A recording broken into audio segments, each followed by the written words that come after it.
The direct pipe method differs from other trenchless technology methods by allowing lower annular pressure, no rotating equipment at the surface, provides less disposal for haul off, and a minimal footprint just on one side of the crossing, with almost virtually no impact on the opposing side. The equipment selected for this project includes Heron Connect direct pipe equipment. They're out of Germany.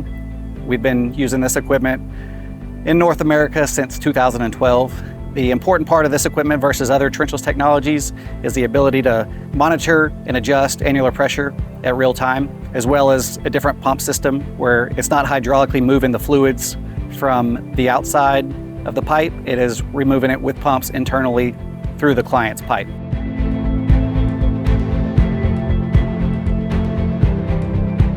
The two-pass method with direct pipe involves installing an initial casing pipe or sacrificial steel pipe, which is a larger diameter than the final client's product pipe.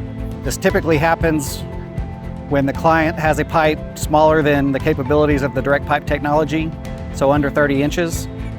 We'd install a larger 36-inch or greater, typically 42 and greater is preferred, which allows the manned entries. And then we install the client's pipe, and then we could either leave the initial first pass sacrificial pipe in the ground, or we can move it per the client's request.